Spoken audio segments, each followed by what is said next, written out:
So today's learning objectives, number 1, explain the importance of psychological safety in shaping a team's culture. Number 2, we'll describe 4 areas of focus for building psychological safety on a team. And number 3, we'll employ practical tools that foster and support team culture. So now some more information about our panel.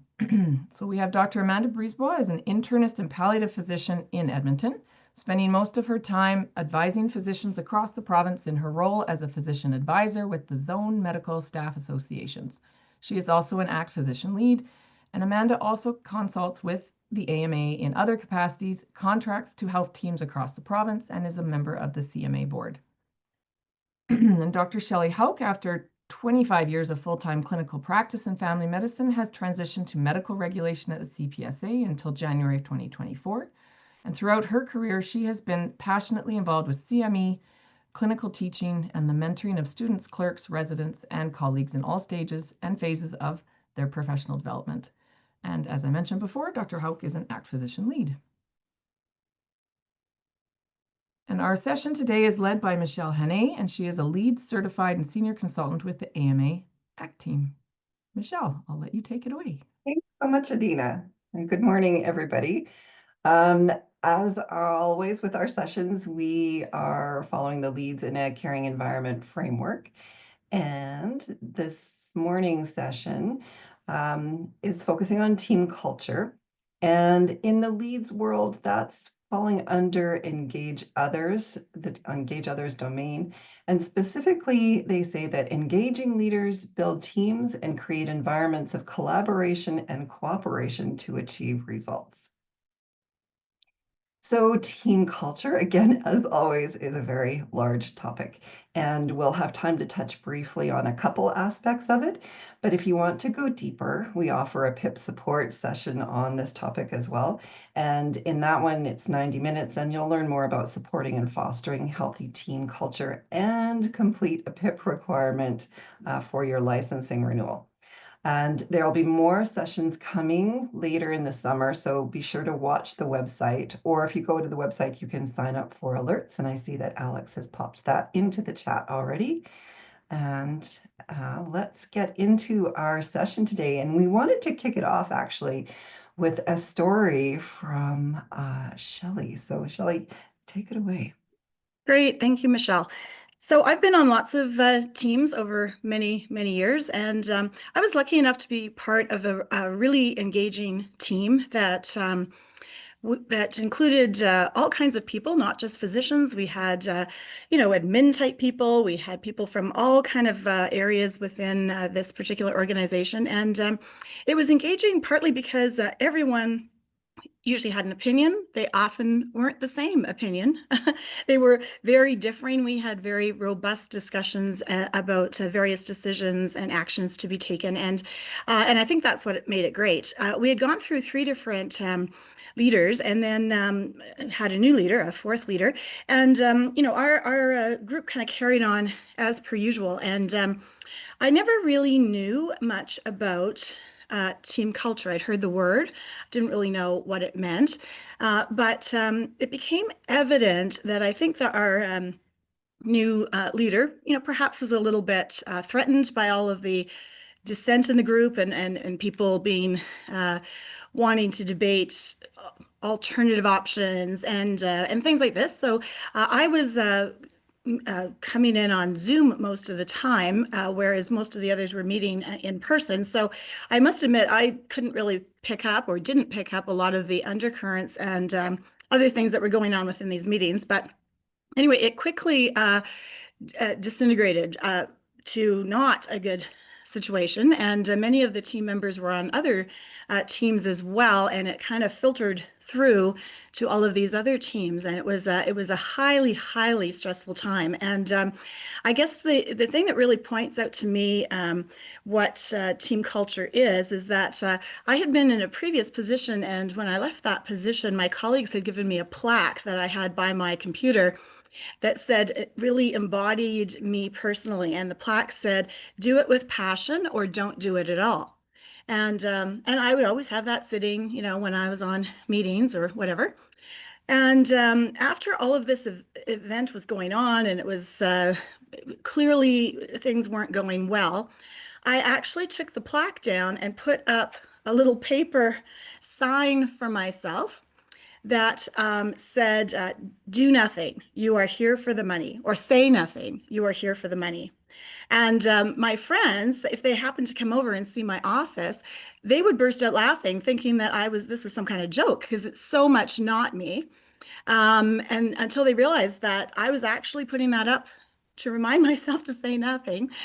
And it really, really spoke to me about the fact that we do have team culture. So many of the times we're showing up and don't really recognize that exists. And if we're lucky, things are going along kind of fine and people are switching out and maybe there's no real change and we just carry on. But now I'm quite passionate about that particular topic because I have seen firsthand how it actually affected me personally, not just how it kind of affected our team function, but how it affected me as a person within that team.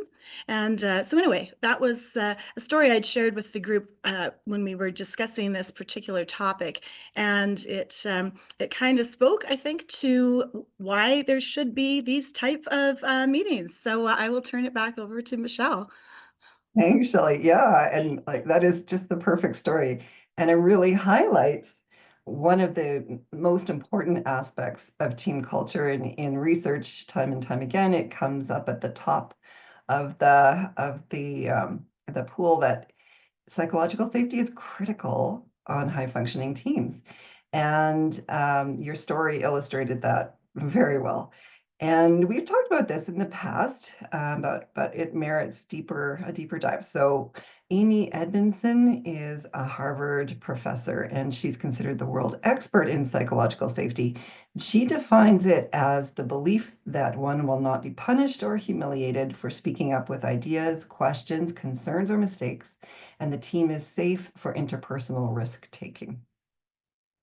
And in going through the work, we actually found this video that just really highlights her early work and what got her interested in this, and it applies in the medical world. There are some workplaces where people absolutely wake up in the morning, if not eager, at least willing and ready to take the interpersonal risks of learning. I call these special workplaces ones that have psychological safety. Now, I'll define psychological safety as a belief that it's absolutely okay, in fact, it's expected, to speak up with concerns, with questions, with ideas, with mistakes. And I got into this. I got interested in this actually quite by accident. Let me tell you how it happened.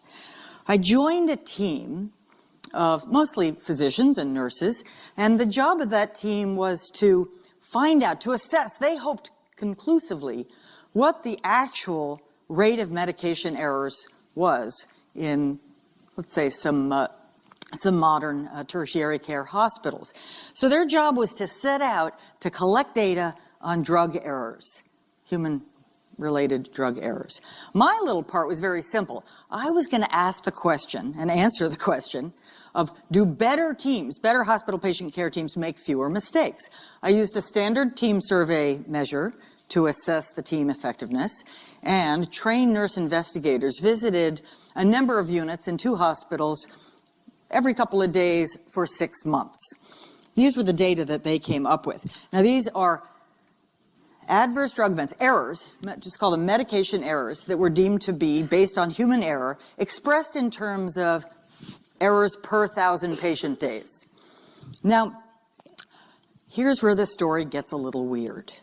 I got the data, I waited patiently, I got the data on the teams, I got the data on the errors, and I ran my analyses. And what did I find?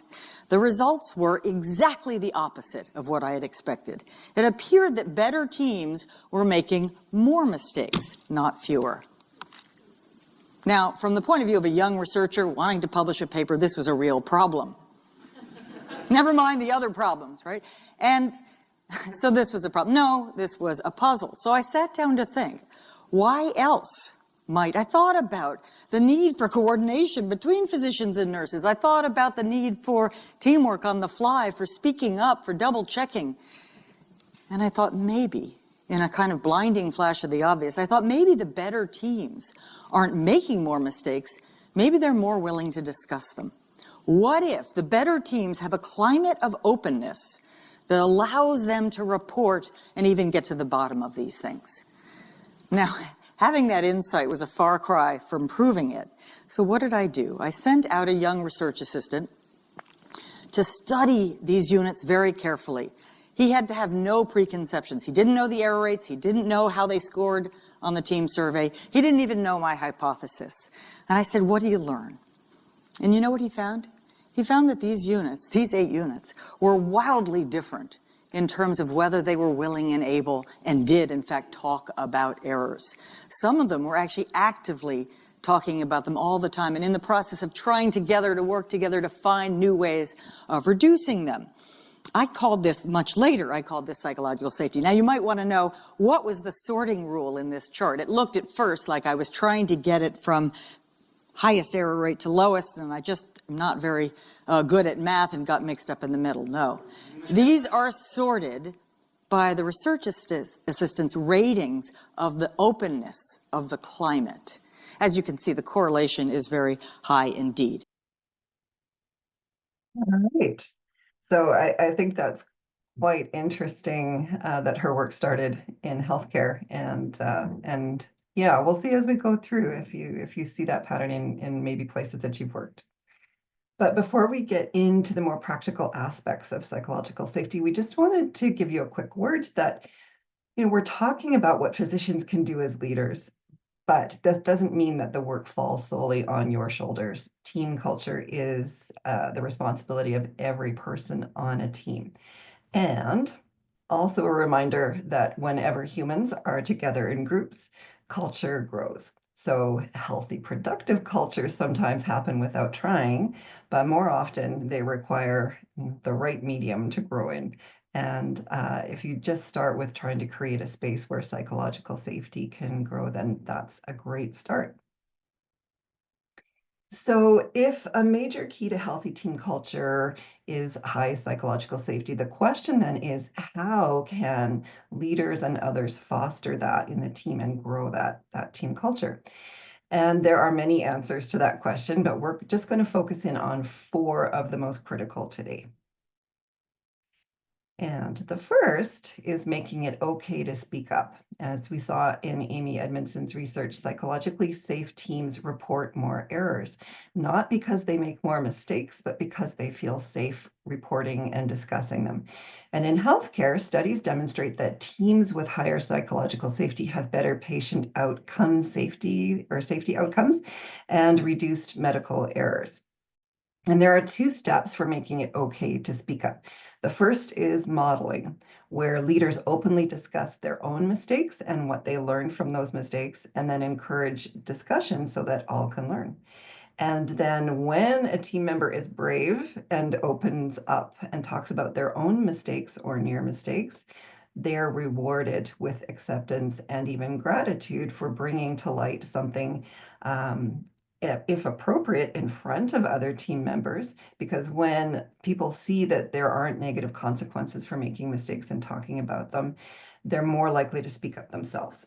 And then again, there's the opportunity for all to learn, and maybe that mistake won't be made again. The next is practicing active inquiry. And research in healthcare settings shows that when leaders actively ask for input and demonstrate genuine curiosity about team members' perspectives, it significantly increases team members' willingness to voice concerns and contribute ideas. So questions like, what am I missing? Or what concerns do you have? And what questions do you have? Help to draw out the team's thinking. And this question in particular, saying, what questions do you have, will get far more results than simply asking any questions, which is quite a common way to do it, but just rephrasing how you ask will get more results. And then when people do take a risk and they share an idea or a concern, it's really important to respond in a positive way. Even if that comment was critical and hard to hear, it's so important to thank them and show them that their ideas and comments add value and are important. All right, so we're going to turn it now to Amanda to talk a little bit about what it takes to have teams speak up. Thanks, Michelle. I was just sitting here reflecting on how important this is. So, as some of you know, I'm a physician advisor across the province. And so I sit with physicians and their teams and often just observing what people do. And we listen to talks like this. And I have a lot of people say, oh, yeah, that's pretty basic information. It's obvious that that's what we have to do. But the skills it takes to do this is actually a lot more than what we think. So, as I watch people, we're very trained as physicians to be definitive and to say this is the way it is. And in coaching and in the mediation world, we call those positional comments. So stating things as fact. And this active inquiry or appreciative inquiry, asking questions like what, how, tell me about this. And, oh, you don't like my idea? Oh, that's so interesting. Tell me about that. It actually doesn't happen that much. So I really would say that when we're sitting together, and I always say this when I'm sitting with a group, if you have one or two people on the team that can do this, it actually takes a lot of practice. And if one person takes a positional comment and creates out of it an appreciation for it, instead of back giving a positional comment back, which typically is what happens. Someone says, I don't like your idea, and then the other person gets into a debate. And I'll watch this even with an observer. It really spirals out of control. One person in the room, so any one of you who all of a sudden says, oh, how does this happen? How does this become interesting? Tell me more about that. You can change the entire demeanor in the room, but it's not that intuitive. And I think we've gotten away from it a lot, like really being safe. And the more teams I sit in, the more I think, oh, we're not actually there yet. So I challenge people to really think about those questions and be brave. It takes a lot of vulnerability. And I've done this myself and it's not worked sometimes. So it's okay if you try and people don't embrace it. The more of us that try and ask these questions, the better, because it does take a lot of work. And I think a lot of our teams are not quite there yet. Yeah, thanks, Amanda. Great points. And it does take practice. And then, again, maybe if one person starts doing it, it will rub off on others and we'll start to see it become more pervasive on the team. All right. Well, next we have establishing norms, and studies in ORs and intensive care units show that teams with explicit agreements about how to voice disagreement and challenge decisions have better clinical outcomes and higher team satisfaction. And again, research by Amy Edmondson and others demonstrates that productive conflict about ideas and not personal attacks is essential for psychological safety. So teams can develop agreements that include how to respectfully challenge decisions or raise concerns. And sometimes, a discussion is enough around this, but depending on the team, you may want to actually consider having a documented agreement. And these are meant to be discussion tools and to be co-created by representatives of every role on the team or the whole team if it happens to be quite small. And it should also be a living document that's reviewed periodically and updated as needed. And it's a good idea to provide some training and education if there are principles within it that may not be obvious or easy for all team members. And then, that reinforces the creating of that safe and supportive environment. And this is especially important for anyone who is seen as a leader. So encouraging leaders to model psychological safety behaviors and to actively support and promote a culture of open communication and respect is critical. So if you were to bring forward an agreement like this, and there are people considered leaders on the team who are not demonstrating aspects of this, it's really important that that is taken care of so that the leaders especially are walking the talk that's in that agreement. And I'm going to ask Shelley then, what difference might an agreement have made in the situation you shared with us? Thank you. Yeah, I have thought a lot about what could have potentially helped or changed the situation. And when we were discussing this, I commented that, you know, I think I and probably everybody on the team, we had just this assumption that things were continuing the same. We'd had other leadership change, and it had slightly changed the group, but really it hadn't fundamentally changed the culture. And I think if I had been more deliberate or actually even thought about team culture, which I'm going to just say was not really on my radar until all of this was happening, um, that maybe I or our team could have taken the time to step back from our usual way of just diving into things and continuing on, and maybe discussed how do we want this team to function, and how has it been functioning, and should it change, or perhaps our new leader had different ideas of what a team really should be, and maybe that could have helped. I mean, I'm happy to say that all the teams I currently am on, I no longer have the sign that says that says say nothing. You're only here for the money. And I hope I never feel the need to have that kind of sign again.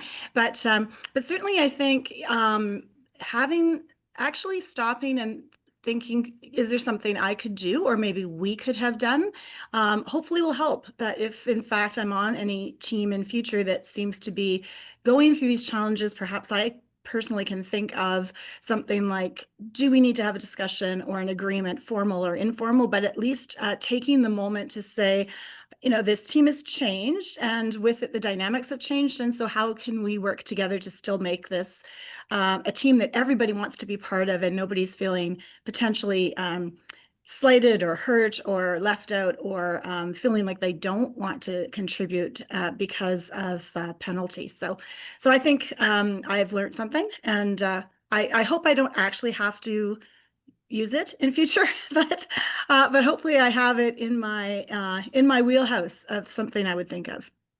Yeah, and that's really, that's, as leaders, that's all you can do, is gather tools in your wheelhouse and then be ready to pull them out when you see the needs. So fantastic. All right, so let's look a little closer. Obviously, I don't expect you to be able to read this. There's a lot of writing on here, but this is just one example of the kinds of things you can include in a team agreement. And we will send this out in the summary email, so you'll have access to this and you can adapt it or use it as is if you'd like. But you can see some of the aspects. It includes the team's shared purpose in this document. And it has some agreements about speaking up and listening without judgment and giving and receiving feedback. So some agreements about how the team will do that. And then there's this section on learning culture, so how they report mistakes and share what was learned. And then the final section in this example is about mutual support related to workload and respect, decision-making, and accountability. And so these agreements can be signed by all team members, or some teams actually choose to post them in a visible area like the lunchroom or the staff room, so that people can see it on a regular basis. And then there's another option for you, very similar. The Canadian Medical Protective Association has a psychological safety checklist for teams to use, and their website also has a lot of great information about this topic. So again, watch in the chat. I think Alex will probably pop that link in there for you. Okay, so let's go back to Amanda now and tell us a bit about how the teams that you work with in the field have been making agreements. It's really fascinating how these agreements can help. So when a team is going through something, or when you're actually functioning great, this is the perfect opportunity to actually sit down and write something down and have it in writing for your team and stored maybe on a Google Drive or something. If a locum comes in, etc., that you can really understand how your team works. These agreements don't have to be done all at once. So I'll support teams that say they've got a common issue. They don't know how they make decisions together. This is a really common one. Hey, how actually do we make decisions as a team?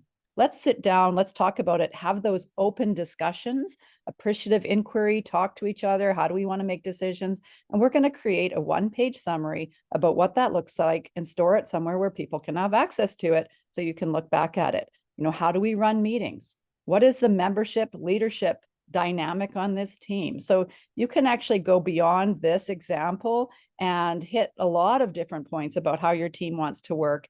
And by nicking off one by one, these little different pieces of your team, or if you face some difficulty, you can say, what is the difficulty? Oh, it's about hiring. Let's create a little piece of agreement on hiring, stick it on our Google Drive. So it doesn't have to be a daunting task, but creating these agreements can allow you the opportunity to sit down and have those open discussions where all of a sudden people can have differences of opinion and it's successful. So each little piece of your agreement, maybe you're just going to do one piece every 2 months or something like that. And then all of a sudden in 2 or 3 years, you have a little repository of agreements that, as Michelle said, you can go back and look at, is this still what the team believes, etc. So they're a perfect opportunity to document, what is it like to be on your team? It's okay to have differences of opinion. We're going to relook at these, and you start to have open conversations. So really, really valuable work. I highly recommend all teams do pieces of this, but not panic about getting it all done in one day. Yeah, absolutely. It can be a process. And the nice thing is when you do have it kind of gathered and documented, when new people start on your team, it makes it so much easier for them to figure out your culture and how things are done on your team. And then they can blend in a lot quicker. Great, thanks, Amanda. We have talked about this one before, but again, there's some tools that you may want to include within your agreement. And SBAR is a communication technique that was first developed in the military for use on nuclear submarines.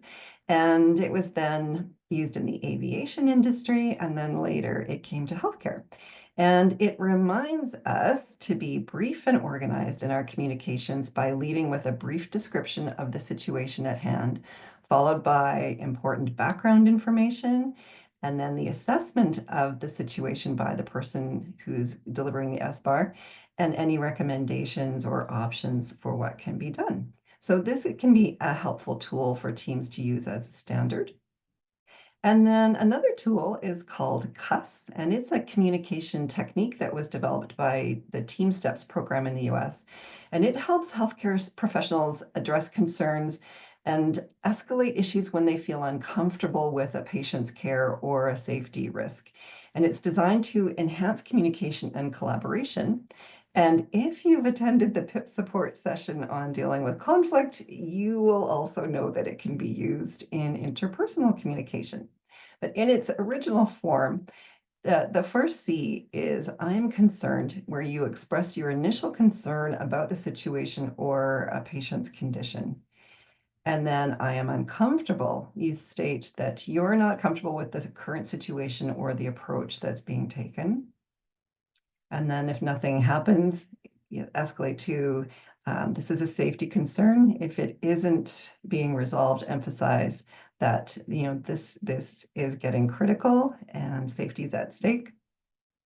And then some people have added a final S, which is stop, which means stop everything and escalate this to a higher level if needed to prevent a bigger issue from occurring.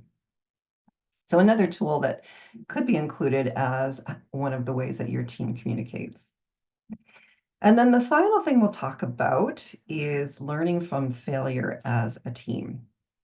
And Sydney Decker is a Swedish researcher and a professor of human factors and flight safety. And his research and that of others shows that organizations with just culture frameworks have significantly higher rates of safety reporting and learning. And this just culture framework involves distinguishing whether a mistake was simple human error, at-risk behavior, like taking shortcuts because of time pressure or something like that, or reckless conduct, which would be willful violations. And the framework shifts the focus from who to blame to what can we learn, while still maintaining accountability where appropriate, which is important. So it encourages reporting and learning from failures rather than hiding them due to fear of punishment. And just culture is about the most effective way to hold someone accountable. So basically, punishing someone for a mistake may not be the most effective way to help them and others to learn from the mistake and then prevent any repeats.